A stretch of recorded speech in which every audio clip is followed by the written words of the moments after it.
Welcome to Fairy Tale Access, where the head fairy's quest is to prove that fairy tales do exist in actual time, rather than once upon a time.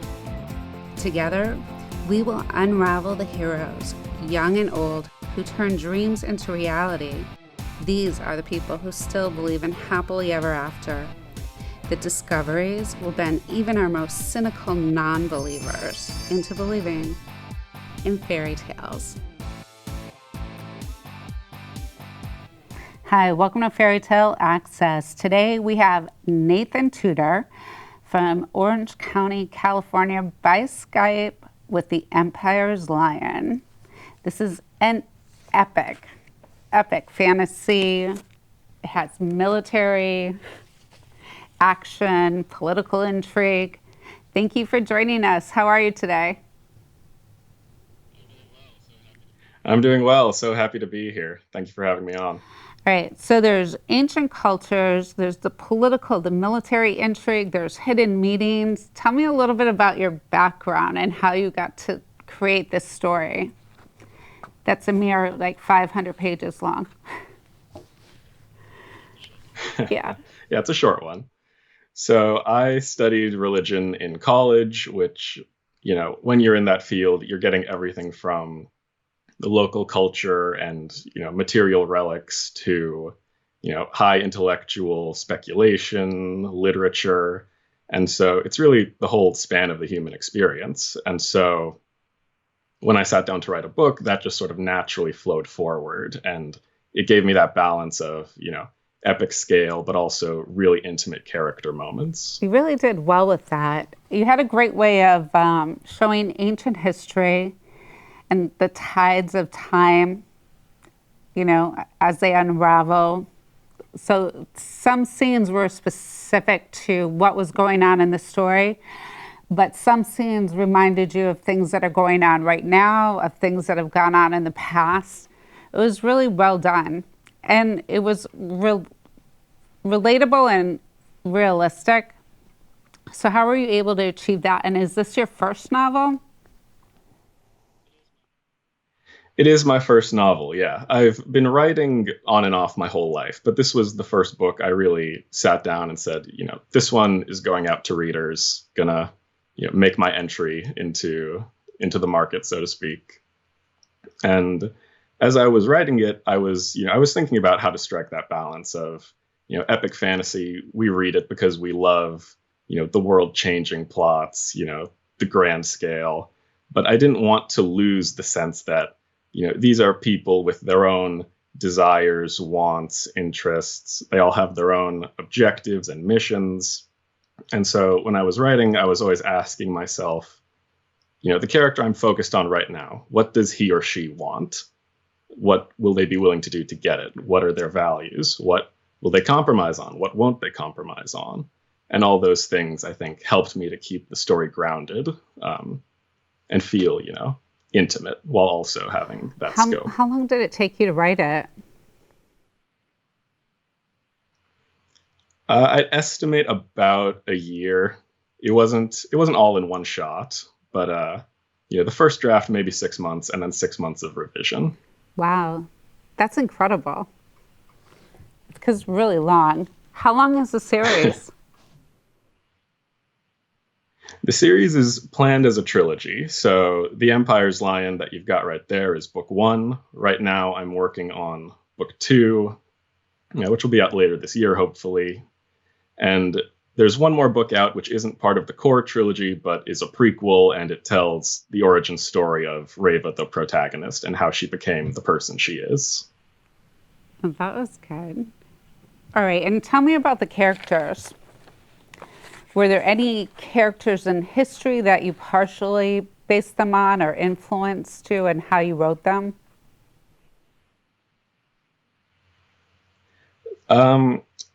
There weren't any characters that I lifted straight from the pages of history, as it were, but I'm always, subconsciously drawing from, ancient myths, documents, As writers, I feel like we're participating in these ongoing traditions of storytelling that just keep morphing and taking on new guises. So For example, while I was trying to figure out the overall plot of the series that the trilogy will take, I was getting stuck. And so I read some writings by the ancient historian Tacitus, his Annals of Imperial Rome, and it was like this light bulb went off. And I thought, okay, this event right here, that's going to inspire how Flavia Iscator, who's one of the military leaders in the book, that's going to influence her goals and her aspirations. Yeah, you were really good at writing some wicked characters and some really confused characters, that made choices, and you're like, as you get more into the story, you're like, seriously, like, why would she make that choice? Why would she agree with this after they did this to her and her people? And why doesn't she get the big picture yet? Right. So was there any political elements that are going on around the world today that influenced how you brought that about? Not consciously, I wouldn't say. I was, trying my best to, I would say, bring forward, if I could, an ancient worldview, an ancient perspective on things. And I think part of why that connects so well with readers today even is that, we're all human, whether it's 2,000 years ago or whether it's today. We have the same fears, the same worries, the same dreams. So, yeah. And I think that's part of why fantasy always connects, right? It's no matter how out there it gets, how mystical or magical, it's about people, and we care about people. That's true. I thought you did a really good job with making us care about different characters for a period of time and then making us hate them. There's a really good love relationship going on through the whole book. And then you were really good with suspense and shadows of gray. What's right, what's wrong, what choice should they make? How did you get into that? Is that because it was also there with like hidden meanings behind different subjects that came up? So do you have a background in puzzles or? No, not so much. I think it just comes from, again, that study of literature, history. When you really dive into people and their motivations, you find these complex webs. And so it kind of flowed out naturally from, my concern with telling stories about characters who have their own motivations and goals, that they're going to conflict. They're going to sometimes do things underhanded. Sometimes they'll even, act in ways contrary to their most foundational beliefs because, it's a hard world out there, and you do what you have to do to survive. So what elements of the Hebrew, Greek, and Roman era most influenced you when you were writing this? From Hebrew history, it would be the Second Temple Jewish period, probably. That's where I spent a lot of my time in undergrad studying. I did some research at Oxford about that period and the Dead Sea Scrolls and different forms of Jewish religion. And that really influenced my world building for the culture of Talanis, which is the desert nation that the protagonist Reva is from originally. And then, after she becomes a soldier for the Empire, they send her back to conquer. Yeah, that was... which, it tells you on its own, all right, this is going to be a tough story for our hero. But, I enjoyed writing it, even if she didn't enjoy it. Yeah, I don't know. You were kind of cruel to her. I can't deny that. Yeah, but it was really good about, I think it was a really strong message about watching out for who you think you want your mentors to be. That came out across. It definitely is something that she has to learn sometimes the hard way, because there are people who will help you get places far in life, but are you willing to take the same roads that they took in getting there? Are you willing to make the same, moral compromises they did? Yeah, moral compromise was a problem throughout the whole series. You could say that for sure. And I guess that really fits your background, because learning about so many different religions and cultures, because you were able to bring in a lot of cultures and myths and weave it all together to show, the misunderstandings between people. Do you travel a lot? I have traveled quite a bit, yeah. So I was homeschooled for a while growing up, and my parents thought that part of our education should be seeing the world. So I got to see Italy and, the Colosseum, which obviously influenced my world building for Lazara, which is like the Roman Empire. I've been to Greece, which is underlying Corella, the islands of philosophy as they're thought of in The Empire's Lion. That's a good point. What did you most want readers to get out of the book? I hope that the readers will get out of it the meaning that it's never too late to make the right choices. And that no matter how far you go down one path, there will always be people who love you and support you. And, it might be painful, but, your life's not over till it's over. I think the hardest lesson that your characters had to learn was it's the people you love or who love you versus the people that you want to love you.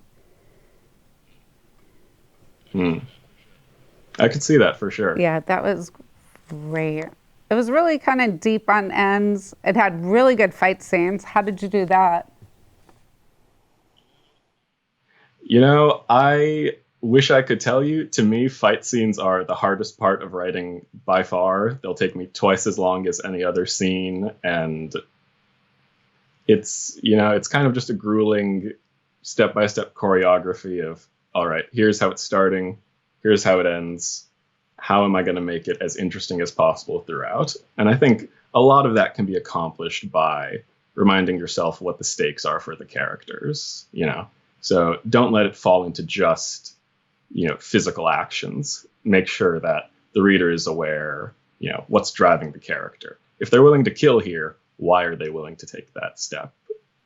Which, that comes to the fore for Reva quite a bit as she's struggling with, who she's killing and why. Yeah, and just that loss, too. Losing friends in battles, being in charge and losing a lot of people.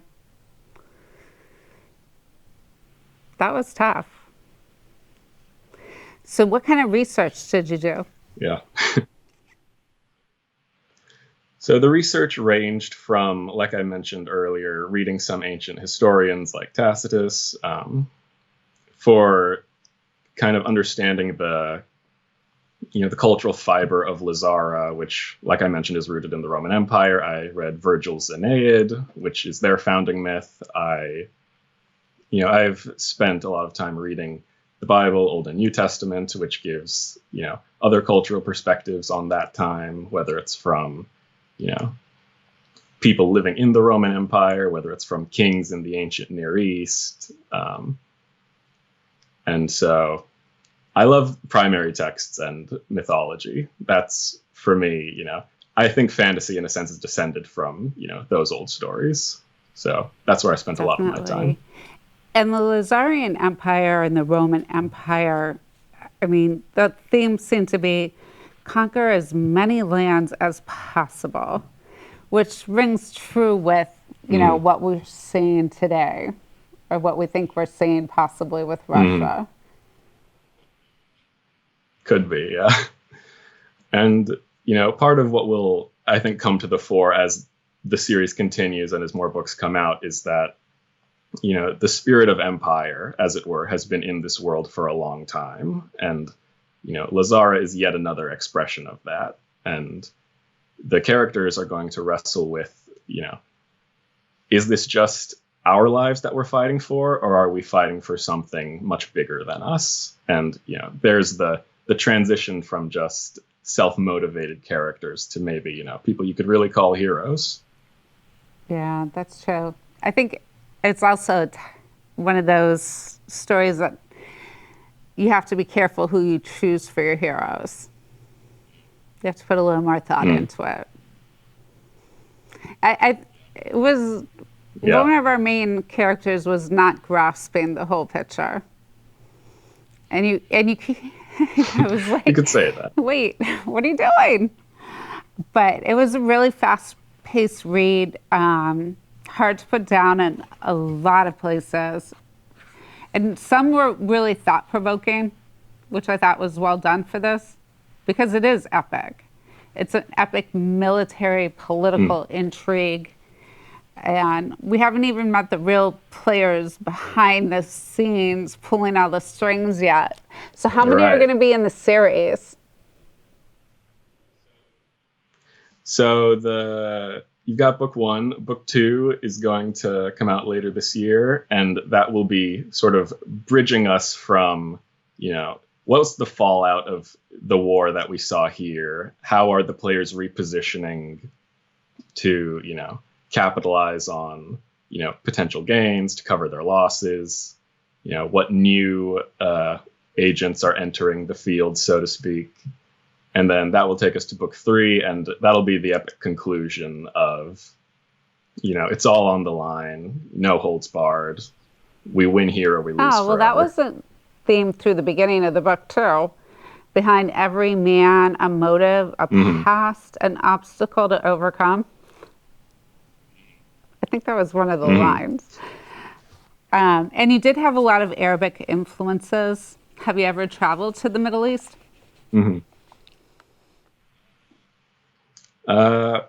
Never for any extended period of time, but I'd love to go there. I have, some really close friends who've spent extensive time in, Cairo, Jerusalem, traveling around. And so, I hang on to their words and I hear their stories and I think, all right, there's a seed of that's going into the next book. Maybe someday I'll get to go there myself as well. Well, I hope so, because some of the influence, I traveled to the Middle East a lot. So some of your influence were right on point. Well, I'm glad to hear. I think one of the biggest fears for any fantasy author who's taking some inspiration from real locales is, will it ring hollow? Will I get the review that says, clearly didn't know what he's on about, but so far people have been very receptive. No, I think you use some of the words as they were meant to be used, but seriously, when you're there was several that were the sarcasm behind them that are used a lot. So, how to phrase, I don't want to give anything away. So it was more like, when something's going to come to pass, hopefully it does. But when you say it, you're like, yeah, we'll do that again. But it doesn't really mean that. It's more of like, I really hope this doesn't come to pass and we're not going to see this again. But yeah, so you did use it right. And it was just surprising that you used the sarcasm behind some of them. It came off really well. Well, I'm glad. And tell me a little bit more about your protagonists and people like the mouse. How did you come up with those guys? Sure. So the protagonist, Reva, I kind of came up with the idea from, I was thinking about writing this book and I'm thinking, all right, Roman Empire, conquering, who's the most interesting person to look at? And I think, all right, let's take a young woman from this small nation that is going to be in the path of conquest, give her power unimaginable. She's got fire magic. She can blast men far stronger than her to the ground, with barely a thought. But give her problems that she can't solve with raw power, which is, the moral quandaries she's facing. And so that's where Reva came from. And a lot of the characters around her sprouted up from, just me asking again and again, who would be interesting here? So the mouse is, he's named sarcastically, like we talked about, because really he's like 7 feet tall. He's a, mass of muscle who swings a sword in each hand, most men couldn't lift, Right. one on their own. And he's this warrior from beyond the mountains to the east, from the land of Endra, which is kind of like India. And he's coming here on, he's another one of these players that's, he's coming in to play a part, but maybe he's got his own ends, ultimately, his own goals. People wonder, are you fighting on our side? Are you serving your gods? Who are you here for? And I love Mouse because he wades into battle with a smile, and he has almost this love for his enemies because, his philosophy is, maybe we're enemies on the battlefield now, but, our spirits are going to go on. Who knows what will be in the next life? And it makes him such an interesting figure to write and to sit in his mind. He's definitely memorable. Because you're like, is he going to end up being a good guy, bad guy, really bad? But I thought that the way you weaved it all together, the other characters, the choices between good versus evil, the warnings that we doubt, that was really well played. Do you have a background in acting, maybe? I've taken one acting class, but I wouldn't call myself an actor. Wow. This is exceptionally good for a first book. Really well written, well laid out, and a firm story with delivery. It doesn't let you down. That's an incredible feat. Well, I can only keep saying thank you. That's amazing. And part of that I owe to, the fact that I had friends, family, people willing to read those earlier drafts and give me their thoughts on, even though one person writes the book, it's not just one person's production. How many editors did you have work on it? Professionally, I just worked with one editor he was more of a line edit and proofreader. Whereas the story, I took input from, I'd say, about a half dozen beta readers. It didn't change that much from my original vision. Their input was mostly pointing out, where they thought they saw a hole in the story, or where, a common one was, you set this up, but we don't really see a payoff for it, and I'm curious about that. And some of that was, okay, yeah, I can fix that. Other times the answer to that was, well, that's for the that sequel. Makes sense. And what about the whole forgiveness aspect of it? Like, from the flame of life, embracing what you can and, offering forgiveness and moving on when you have to. Yeah, I think forgiveness is just so essential to, my worldview and what I think and how I've been raised. So as I'm telling a story that's so full of violence and betrayal and people doing dark things, one thing that I wanted to come across is, the best way to transcend evil is not by answering it with evil. It's by answering it with goodness. And if you can forgive someone, sometimes, that's a greater weapon, as it were, than any sword. But that came across too. I was seriously impressed, and even more so when I found out it was your first book, because it's something you would expect from a seasoned author in fantasy. Because it is truly epic. You took on a lot. And, the book, in a sense, I didn't even set out to make it as big as it was. I thought it would be maybe half as long, but I was telling the story, and in order to do it justice, in order to be honest to, what was coming forward, I just had to keep going. And, in that sense, as storytellers, it's almost like we're vessels of something greater. So if it turned out well, I can only be grateful. Yeah, this one was 600 pages, and it probably would have been longer if it was a little bigger font. It's not too small. Yeah. But it was like, wow. So how long are book 2 and 3 going to be?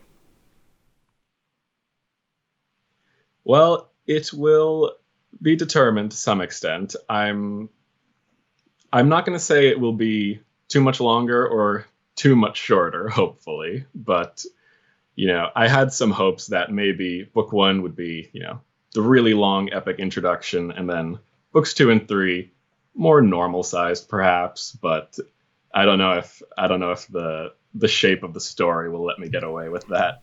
So can you give us any hints on where it's going? Well, I'll say this. I'll say that Reva is learning more about the magic. She's learning more about the world she lives in and the lies she's been taught. Yaros, her partner in crime, is coming to terms with ghosts of his past and having to answer for some choices he made and tried to run away from. And the kingdom of Talanus is in for yet more dark times. They're not out of the woods just yet, unfortunately. They were great characters, really well-rounded. Everything was well-developed. The background, the world building. So what did you use for world building? Where you're from? Thank California? you. Not so much of California. But I've got my books, and so as I'm reading books on history, as I'm thinking of where I'm traveling, where I've been, it all sort of just melds together and almost in an unconscious way. And That's fantastic. Things come onto the page. Oh, well, thank you for sharing so much about how you achieved it. I'm looking forward to seeing what you come up with next. I bet book 2 and 3 will be astounding. Thank you. Oh, my pleasure. Until next time, keep asking questions. And if you need an epic fantasy novel to sink your teeth into, The Empire's Lion by Nathan Tudor will not let you down. We'll see you soon.